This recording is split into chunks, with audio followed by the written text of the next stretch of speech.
काही दिवसांपासून कुडाळ मालवणचे आमदार वैभव नाईक हे सांगतायत की सातत्याने मी मागची काही राज्य सरकारनी नवीन राज्य सरकार जेव्हा स्थापन झालं शिंदे फडणवीस साहेबांचं, त्या सरकारमध्ये काही कामांना जी स्थगिती लावण्यात आली, जी कोर्टाने उठवली, ती मी उठवली असं वैभव नाईक सातत्याने सांगतायत.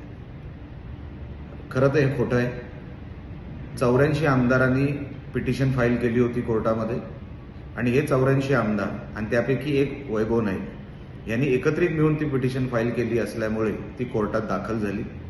आणि कोर्टाने जर तुम्ही कंप्लीट ऑर्डर त्याची वाचाल तर त्याच्यामध्ये कामं चुकीच्या पद्धतीने ठाकरे सरकारमध्ये जी देण्यात आली, राज्य सरकारला नवीन सरकारला ते लक्षात आलं आणि म्हणून ती स्थगिती लावण्यात आली होती. अजूनपर्यंत काही कामांची स्थगिती कोर्टाने उठवलेली नाही. त्यांनाही लक्षात आलं की ही चुकीच्या पद्धतीने माहिती किंवा कामं दिलेली आहेत किंवा अलॉट झाली. हा विषय एक. विषय दोन, वैभव नाईक सांगतायत की मी वकिलाचा खर्च केला.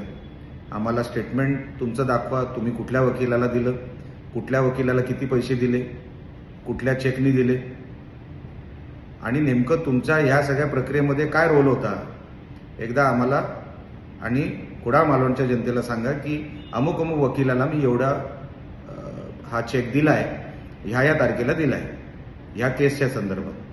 3, एकतर 6 कोटी काहीतरी हा निधी आहे, किरकोळ स्वरूपाचा निधी आहे.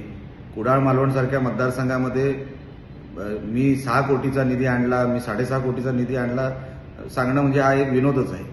एक तर किरकोळ निधी आणायचा आणि तो पण कधी येणार हे सांगायचं नाही. कुठेतरी नारळ घेऊन जायचं, नारळ वाढवायचा, हे प्रयोग आणि फक्त तोंडातून वाफा काढण्याचं काम हे आता आमदार वैभव नाईकांनी बंद करावं.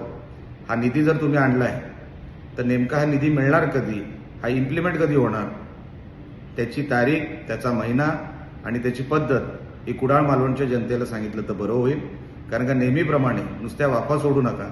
ते अस्तित्वात कधी हे पैसे मिळणार एवढंही जनतेला सांगा. याच निमित्ताने मला आपल्यासमोर हे सांगण्यासाठी यायचं होतं. धन्यवाद.